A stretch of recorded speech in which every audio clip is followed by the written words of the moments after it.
He crouched down under it. The branches stood apart a little at the foot of the thicket.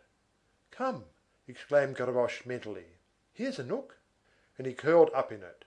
His back was almost in contact with Father Mabeuf's bench. He could hear the octogenarian breathe. Then, by way of dinner, he tried to sleep. It was a cat nap, with one eye open. While he dozed, Gavroche kept on the watch. The twilight pallor of the sky blanched the earth, and the lane formed a livid line between two rows of dark bushes. All at once, in this whitish band, two figures made their appearance. One was in front, the other some distance in the rear. "Here come two creatures," muttered Gavroche. The first form seemed to be some elderly bourgeois, who was bent and thoughtful, dressed more than plainly, and who was walking slowly because of his age, and strolling about in the open evening air. The second was straight, firm, slender.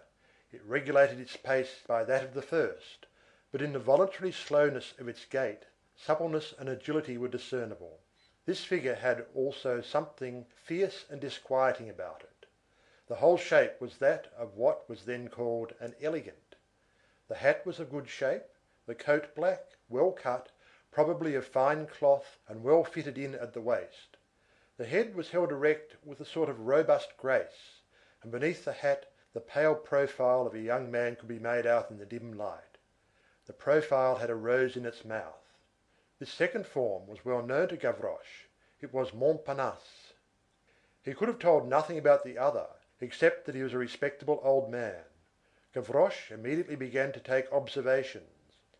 One of these two pedestrians evidently had a project connected with the other. Gavroche was well placed to watch the course of events. The bedroom had turned into a hiding place at a very opportune moment. Montparnasse on the hunt at such an hour, in such a place, betokened something threatening. Gavroche felt his gamin's heart move with compassion for the old man. What was he to do? Interfere? One weakness coming to the aid of another. It would be merely a laughing matter for Montparnasse. Gavroche did not shut his eyes to the fact that the old man, in the first place, and the child in the second, would make but two mouthfuls for that redoubtable ruffian 18 years of age. While Gavroche was deliberating, the attack took place, abruptly and hideously. The attack of the tiger on the wild ass, the attack of the spider on the fly. Montparnasse suddenly tossed away his rose, bounded upon the old man, seized him by the collar, grasped and clung to him, and Gavroche with difficulty restrained a scream. A moment later, one of these men was underneath the other, groaning, struggling, with a knee of marble upon his breast. Only, it was not just what Gavroche had expected. The one who lay on the earth was Montparnasse. The one who was on top was the old man. All this took place a few paces distant from Gavroche. The old man had received the shock, had returned it, and that in such a terrible fashion that in a twinkling the assailant and the assailed had exchanged roles. "Here's a hearty veteran," thought Gavroche. He could not refrain from clapping his hands, but it was applause wasted. It did not reach the combatants, absorbed and deafened as they were, each by the other, as their breath mingled in the struggle. Silence ensued. Montparnasse ceased his struggles. Gavroche indulged in this aside. "Can he be dead?" The good man had not uttered a word, nor given vent to a cry. He rose to his feet, and Gavroche heard him say to Montparnasse: "Get up." Montparnasse rose, but the good man held him fast. Montparnasse's attitude was the humiliated and furious attitude of the wolf who has been caught by a sheep. Gavroche looked on and listened, making an effort to reinforce his eyes with his ears. He was enjoying himself immensely. He was repaid for his conscientious anxiety in the character of a spectator. He was able to catch on the wing a dialogue which borrowed from the darkness an indescribably tragic accent. The good man questioned, Montparnasse replied. "How old are you?" "19." "You are strong and healthy. Why do you not work?" "It bores me." "What is your trade?" "An idler." "Speak seriously. Can nothing be done for you? What would you like to be?" "A thief." A pause ensued. The old man seemed absorbed in profound thought. He stood motionless, and did not relax his hold on Montparnasse. Every moment the vigorous and agile young ruffian indulged in the twitchings of a wild beast caught in a snare. He gave a jerk, tried a crook of the knee, twisted his limbs desperately, and made efforts to escape. The old man did not appear to notice it, and held both his arms with one hand, with the sovereign indifference of absolute force. The old man's reverie lasted for some time, then, looking steadily at Montparnasse, he addressed him in a gentle voice, in the midst of the darkness where they stood, a solemn harangue, of which Gavroche did not lose a single syllable. "My child, you are entering, through indolence, on one of the most laborious of lives. Ah! You declare yourself to be an idler. Prepare to toil. There is a certain formidable machine. Have you seen it? It is the rolling mill. You must be on your guard against it. It is crafty and ferocious.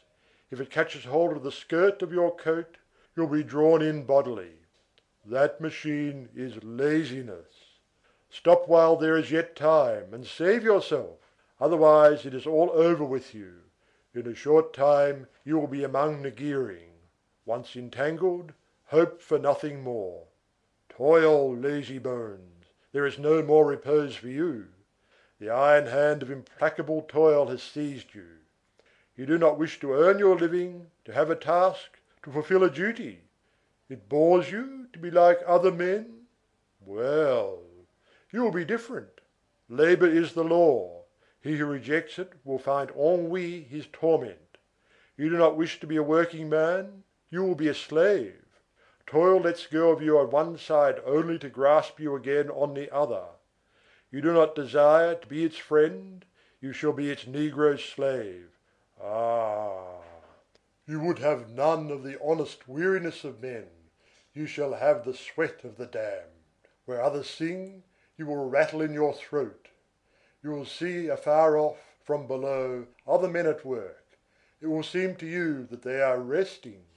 The laborer, the harvester, the sailor, the blacksmith, will appear to you in glory like the blessed spirits in paradise.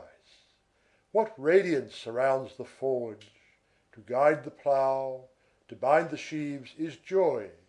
The bark at liberty in the wind, what delight! Do you, lazy idler, delve, drag on, roll, march, drag your halter. You are a beast of burden in the team of hell. Ah! To do nothing is your object. Well, not a week, not a day, not an hour shall you have free from oppression. You will be able to lift nothing without anguish. Every minute that passes will make your muscles crack. What is a feather to others will be a rock to you. The simplest things will become steep acclivities. Life will become monstrous all about you. To go, to come, to breathe, will be just so many terrible labors. Your lungs will produce on you the effect of weighing 100 pounds. Whether you shall walk here rather than there will become a problem that must be solved. Anyone who wants to go out simply gives his door a push, and there he is in the open air. If you wish to go out, you will be obliged to pierce your wall. What does every one who wants to step into the street do? He goes downstairs. You will tear up your sheets, little by little, you will make of them a rope, then you will climb out of your window, and you will suspend yourself by that thread over an abyss, and it will be night, amid storm, rain, and the hurricane. And if the rope is too short, but one way of descending will remain to you, to fall, to drop haphazard into the gulf from an unknown height. On what? On what is beneath, on the unknown. Or you will crawl up a chimney flue at the risk of burning, or you will creep through a sewer pipe at the risk of drowning. I do not speak of the holes you will be obliged to mask, of the stones which you will have to take up and replace 20 times a day, of the plaster that you will have to hide in your straw pallet. A lock presents itself. The bourgeois has in his pocket a key made by a locksmith. If you wish to pass out, you will be condemned to execute a terrible work of art. You will take a large sou, you will cut it into 2 plates. With what tools? You will have to invent them. That is your business. Then you will hollow out